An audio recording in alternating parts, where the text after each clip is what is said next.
मैं पैसा हूं। मैं नमक की तरह हूं, जो जरूरी तो है पर जरूरत से ज्यादा आपकी जिंदगी का स्वाद बिगाड़ सकता है। मैं भगवान तो नहीं, पर लोग मुझे भगवान से कम भी नहीं मानते।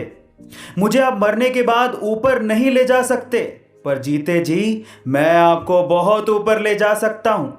मैं नई रिश्तेदारियां पैदा कर देता हूं, पर असली और सच्ची बिगाड़ देता हूं। मैं कुछ भी नहीं, पर मैं ही ये तय करता हूं कि लोग आपको कितनी इज्जत देंगे। मैं सारे फसाद की जड़ हूं, पर फिर भी लोग मुझे पाना चाहते हैं। मैं बोलता नहीं, पर सबकी बोलती बंद जरूर कर देता हूं। मैं पैसा हूं। ऊपर वाले ने बहुत से लोगों को सही सलामत 2 हाथ बख्शे हैं, लेकिन फिर भी कई लोग उन्हीं दोनों हाथों को फैलाने पर मजबूर हैं। उन्हीं हाथों की लकीरों की दुहाई देके अपनी किस्मत को कोसते रहते हैं। लेकिन एक बंदा ऐसा है जिसके हाथों की लकीरें तो छोड़ो, उसके दोनों हाथ ही नहीं हैं, लेकिन फिर भी वो बंदा अपनी मेहनत के दम पर अपनी तकदीर खुद लिख रहा है। चीन की तरफ से पैरा ओलंपिक 2021 में उतरा ये बंदा एक स्विमर यानी कि तैराक है।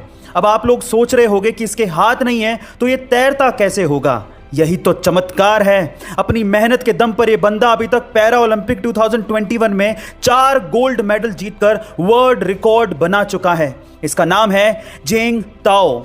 कमाल का जज्बा है इस बंदे का। कुछ करने की हिम्मत अगर आपको चाहिए तो इस बंदे को तैरता हुआ एक बार जरूर देखना। और ऐसे अमेजिंग वीडियोस के लिए शेयर, सब्सक्राइब एंड लाइक। मिलता है अगली वीडियो में। भारत के इतिहास में सर्वोच्च स्थान और सर्वोच्च सम्मान पाने वाला एक ऐसा आदमी जिसके पास पहनने को 6 पैंट, 4 शर्ट और 3 सूट थे। एक ऐसा आदमी जिसके पास 46 डॉक्टरेट की डिग्रियां थी। एक ऐसा आदमी जिसके पास असली धन के तौर पर 2500 किताबें थी। एक ऐसा आदमी जो कि इंडिया की आन बान और शान था। इसी वजह से देश ने उन्हें पद्मश्री, पद्म भूषण और भारत रत्न से नवाजा था। एक सच्चा देशभक्त, एक सच्चा मुसलमान जिसके लिए धर्म से ज्यादा देश मायने रखता था, जिसने लाखों लोगों की जिंदगियां बदली थी। इंडिया के मिसाइल मैन और महानतम वैज्ञानिकों में से एक महान सपूत अब्दुल कलाम को मेरा सलाम है। जापान एक ऐसा देश जो टेक्नोलॉजी के इनोवेशंस में तो बेहद आगे है ही, साथ ही साथ इस टेक्नोलॉजी को डेली लाइफ में और आफ्टर लाइफ भी यूज करने में बहुत आगे है। कैसे? एक और एग्जांपल देखिए। जापान में अब ग्रेव्स यानी कि कब्र के ऊपर भी QR कोड लगा दिए गए हैं। अब इससे क्या होगा? जब भी आप किसी कब्र के ऊपर छपे QR कोड को अपने मोबाइल से स्कैन करेंगे तो आपको मरने वाले की पिक्चर, उसकी इंफॉर्मेशन और उसकी एक ब्रीफ बायोग्राफी पढ़ने को मिल जाएगी। कमाल की है ना ये टेक्नोलॉजी। गाइस, जापान का टेक्नोलॉजी के इनोवेशन में और उसके इस्तेमाल में कोई भी सानी नहीं है। आपका इसके बारे में क्या ख्याल है? कमेंट सेक्शन में जरूर लिखिएगा। और ऐसे अमेजिंग वीडियोस के लिए शेयर, सब्सक्राइब एंड लाइक। मिलता है अगली वीडियो में। यूरोप में पब्स और डिस्कोस के अंदर काफी ज्यादा तेज म्यूजिक बजाया जाता था, जिसकी वजह से वहां पर ध्वनि प्रदूषण यानी कि साउंड पोल्यूशन काफी ज्यादा बढ़ रहा था। अब इस चीज को ध्यान में रखते हुए वहां पर इसके लिए सख्त नियम बनाए गए। अब पब मालिकों को इन नियमों का पालन भी करना था, लेकिन डिस्को में बिना तेज म्यूजिक के मजा भी कैसे आता। तो पब मालिकों ने डिस्को का एक नया तरीका ही निकाल लिया। अब वे पब में वायरलेस हेडफोन्स को यूज कर रहे हैं, यानी कि अब जो भी पब में आता है उसे हेडफोन दिया जाता है और सभी हेडफोन्स में एक ही तरह का म्यूजिक बजता है। अब इससे क्या फायदा हुआ? इससे तेज आवाज का मजा भी आया और साथ ही साथ साउंड पोल्यूशन को भी कंट्रोल कर लिया गया। इसे साइलेंट डिस्को भी कहते हैं, जो कि आपने ए दिल है मुश्किल मूवी में भी जरूर देखा होगा। गाइस, आपको ये इंटरेस्टिंग फैक्ट कैसा लगा कमेंट सेक्शन में जरूर लिखिएगा। और ऐसे अमेजिंग वीडियोस के लिए शेयर, सब्सक्राइब एंड लाइक। मिलता है अगली वीडियो में। हमारे देश में कई बार बड़े अजीब से काम होते हैं जिन्हें देख के ऐसा लगता है कि ये क्या हो रहा है।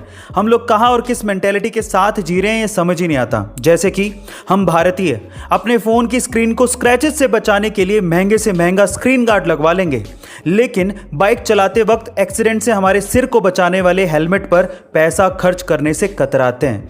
हम या तो हेलमेट खरीदते ही नहीं, और अगर खरीदेंगे तो सस्ते से सस्ता, ताकि चालान से बच सकें। यह सच बात है या नहीं बताइएगा जरूर। दूसरा, जितने मैरी कॉम ने इंडिया का नाम रोशन करके पूरी जिंदगी में नहीं कमाए होंगे, उससे कहीं ज्यादा प्रियंका चोपड़ा ने मैरी कॉम का किरदार निभाकर कमा लिए। तभी तो मैं कहता हूं कि ये क्या हो रहा है। गाइस, आपका इसके बारे में क्या कहना है कमेंट सेक्शन में जरूर लिखिएगा। और ऐसे अमेजिंग वीडियोस के लिए शेयर, सब्सक्राइब एंड लाइक। मिलता है अगली वीडियो में। बड़ी बड़ी कंपनियां आपके दिमाग के साथ खेल के किस तरह से ज्यादा माल आपको बेच देती हैं, इसका एक और एग्जांपल सुनिएगा। बड़ा मजेदार है। कंपनियां क्या करती हैं कि एक ही प्रोडक्ट के अलग अलग साइज या क्वांटिटी का पैक निकाल देती हैं, जैसे कि small pack, medium pack, large pack. इससे ज्यादातर लोगों का ध्यान भटक जाता है, जिससे वो प्रोडक्ट के बारे में ना सोचकर ये सोचने लगते हैं कि मैं कौन सा पैक खरीदूं, मुझे कौन सा सस्ता पड़ेगा, स्मॉल, मीडियम या लार्ज। मजे की बात यह भी है कि कंपनियां स्मॉल पैक और लार्ज पैक के बीच में प्राइसिंग का ज्यादा डिफरेंस नहीं रखती। इससे अधिकतर लोग लार्ज पैक ही खरीदते हैं। ऐसा करके कंपनियां कस्टमर की जेब से ज्यादा पैसा निकलवा लेती हैं और उन्हें ज्यादा माल बेच देती हैं। इस तरह के इफेक्ट को डिकोय इफेक्ट कहा जाता है। गाइस, आपको ये जानकारी कैसी लगी कमेंट सेक्शन में जरूर लिखिएगा और ऐसे अमेजिंग वीडियोस के लिए शेयर, सब्सक्राइब एंड लाइक। मिलते हैं अगली वीडियो में।